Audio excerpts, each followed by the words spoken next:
Hey guys, welcome to our continuing US Open coverage with Joao from MGTennisTipster.com and Alex from Need for Tips. We're in day 4, but rain has obviously delayed things. We've still got day 3 play as we speak. Before I get to sort of, obviously we've got limited markets. I know you guys have come up with some stuff, but Joao, obviously we saw some real major upsets on the women's side. How is this affecting things, and any other major upsets you want to talk about?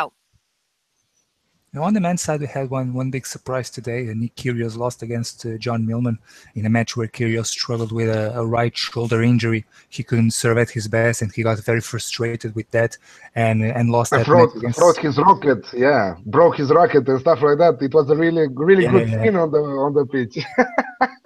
Yeah, he was absolutely frustrated about that. It's not the first time, not the second. I think it's his 4th or 5th retirement since Wimbledon, so he has been struggling with several physical problems. Hasn't been an easy summer for him. Anyway, sorry? He's on pills. He's getting damaged every now and then.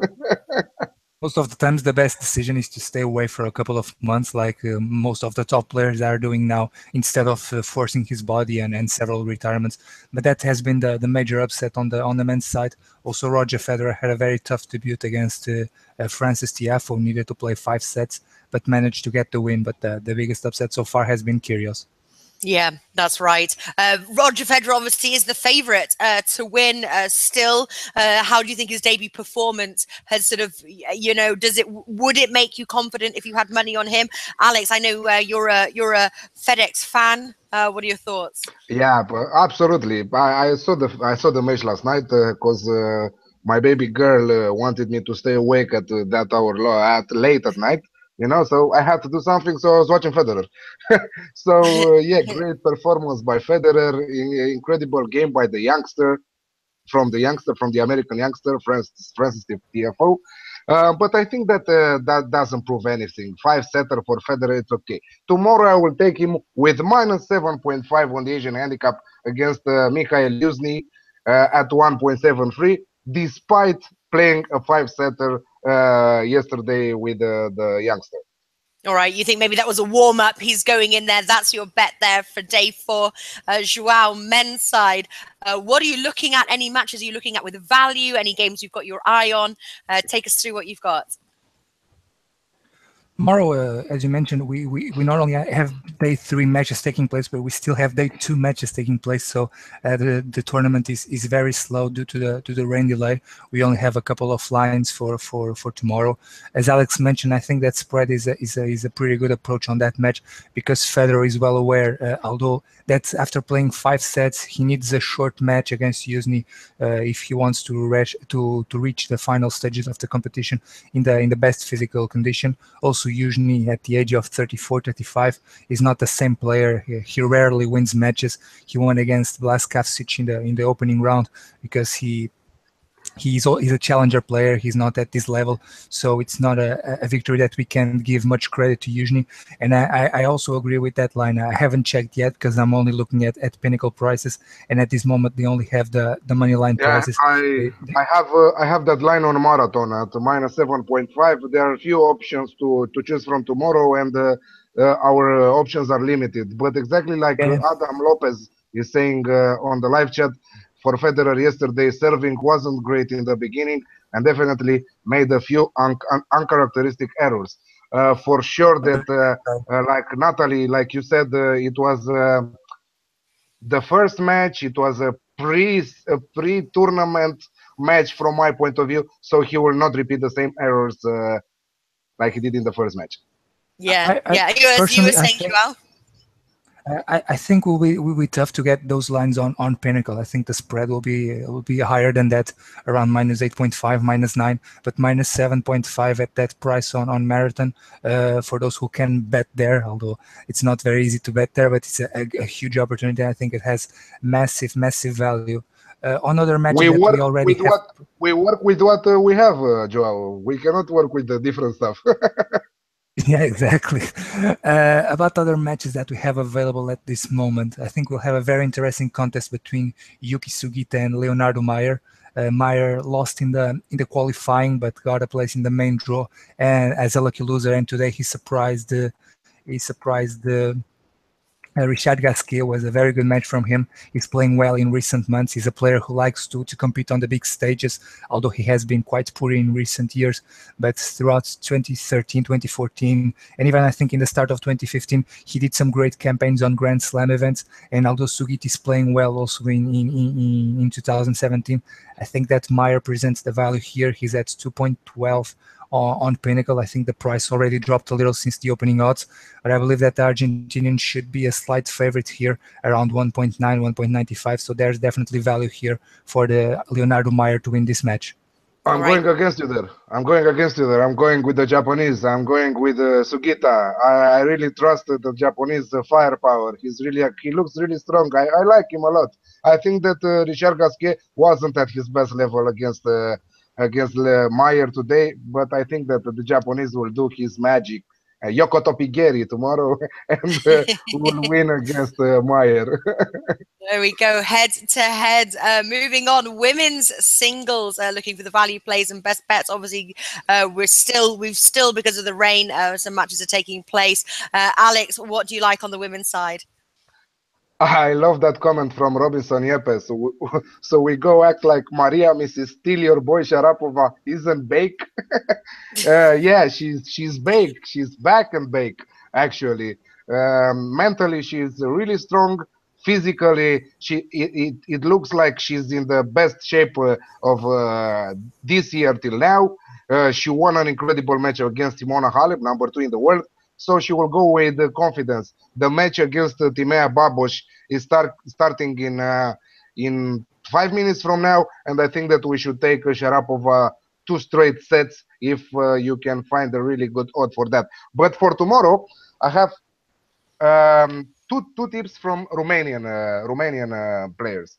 First of all, I'm going against a Romanian player, against Sorana Cârstea. She's playing against Roland Garros winner Ostapenko. And we can get Ostapenko right now on -2 on the Asian handicap in number of games at 1.7. So take it from now, because that's an incredible odd from my point of view. And second of all, we have 2 Romanians going head-to-head, Ana Bogdan and Monica Niculescu. Ana Bogdan won today against Taylor Townsend from USA. And I think that we can take her with plus 3.5 games on the Asian handicap at 1.95 against Monica Niculescu. I see a really tense match, closer than the odds are suggesting, and I think that plus 3.5 games looks really good, 1.95. Okay, so over to you, Joao. Are you following any of the games that Alex will be betting on? Have you got any thoughts or any other matches you prefer? Before that, I just saw a comment from Adam Lopez about the match today on the men's side between Benoit Paire and Mischa Zverev. We talked about Paire in the first day he was playing against Lucas Lacko. There was some concerns about his physical condition, about his mind. It's always unpredictable. But he played a very good match against the Slovak. He's a very dangerous player, and I think that today it can be a good matchup again for him. Mischa Zverev is a very good left-handed server. He likes to go to the net, but Benoit Paire has one of the best backhands in the game, so it's going to be an interesting matchup because Zverev will serve most of the times to Paire's best shot, and I suggest to see the first couple of games, see how Mischa can handle that serve. How Paire can handle Mischa's serve, because if he can read it well and get the ball early with his backhand, I think that Zverev will be in big troubles. I remember a match earlier this season in Brisbane, I think, where Mischa played against Nadal, and because he was serving to Nadal's forehand, which is his best shot by far, was a tough matchup for him, and Mischa just couldn't do anything, lost by 6-1, 6-1. He can be a tough opponent, but when he can be a good player, but when his opponent can read his serve, it can be a nightmare for him because he doesn't have a plan B. So watching the first couple of games, and if Paire is reading the serve well, he should be able to win the match. I was looking at the prices. I think we already had a drift yesterday was around 1.70. I think that at this moment we have even better.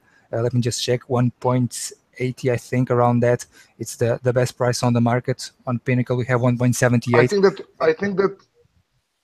that we can see also a 5-setter in that match. I think that it will be a long one. I think that Benoit Paire will have ups and downs also in this match, and Mischa Zverev with his great experience, might take advantage of that. So a small stake on a 5-setter, I think that the stake. Yeah, Pam always loves to play five set matches. That's for sure. Yeah, true. And what else? What are you going for on the women's side? Yeah, on the women's side. Today, I have one match that I want to see how Venus is going to play. In the opening round, she was a bit shaky, lost a set. Today, she's going to face Océane Dodin from France. She's a young, promising player with a huge firepower. She can create some problems to anyone in a good day due to her powerful ground strokes. And the prices for Venus to win, although we picked Venus as a dark horse on this competition, but just looking at this match, Venus is only at 1.11.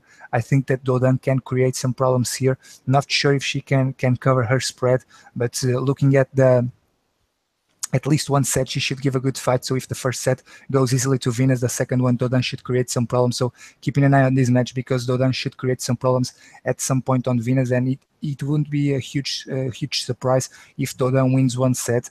And at this moment, we have the plus 1.5 set handicap on Dodin at 3.39 on Pinnacle.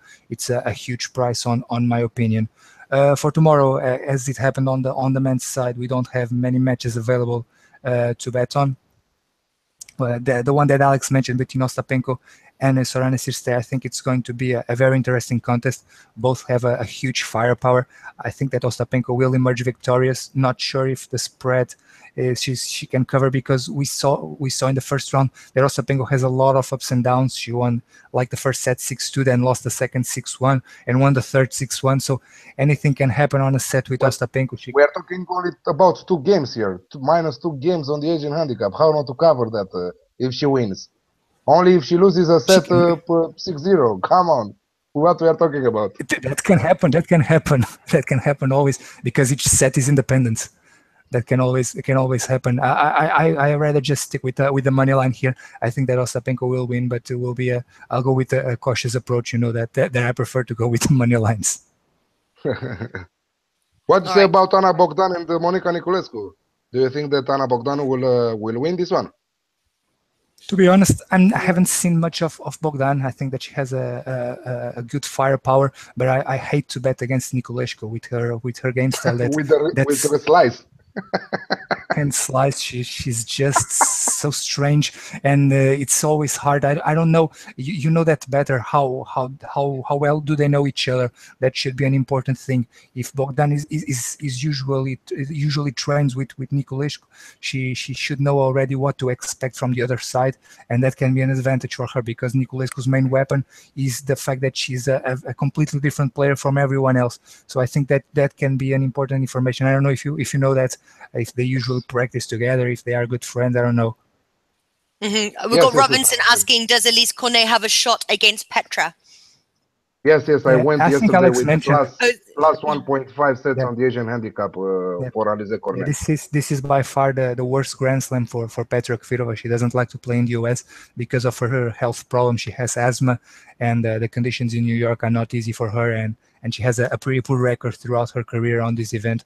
Alize is playing well. She did a good campaign last week, also in the opening round against Heather Watson. She can be a tough opponent on the Grand Slams, and also she likes to play against opponents who have a huge firepower. It's not by accident that she defeated Serena Williams, I think, 3 consecutive times a couple of years ago. I think was the first and ever player in history to win 3 consecutive matches against Serena. She can be a tough opponent, and I think that there's plenty of value on Alize, and Alex picked for her to win at least one set is a great approach.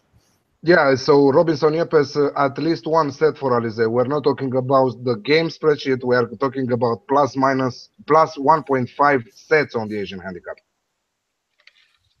Okay, all right, great stuff. Sorry, I was just saw a last comment from Zach, the Shapovalov hype train. I'm going on the opposite direction. We mentioned that yesterday with Joao-Wilfried Tsonga to beat him, and I think we'll cover his minus 1.5 set handicap.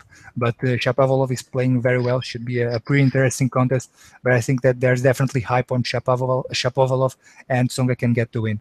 We went with the Shapovalov on the first round to beat Medvedev. We took 1.83, the best odds on the market. It was a winner. More than that. More than that. I don't know. 1.9. 2. You said 1.9, and I told you that there was 2 available. I remember. So we double our money with Shapovalov, Yeah. so let's go against him. Okay, wrap things up, guys. I will see you same time tomorrow. I think it's Thursday tomorrow, isn't it? No, it's a slightly different time. We're filming slightly earlier tomorrow. Who remembers? Yeah, I think so. 1 hour and 30 earlier, tomorrow, I think. yeah. 1 hour and 30 minutes, just checking. Thursday tennis 12:30, which is Costa Rica time, which will be 1:30, 2:30 there Eastern time. So see you then, and yeah, take care, guys. See you tomorrow. See you tomorrow. Take care.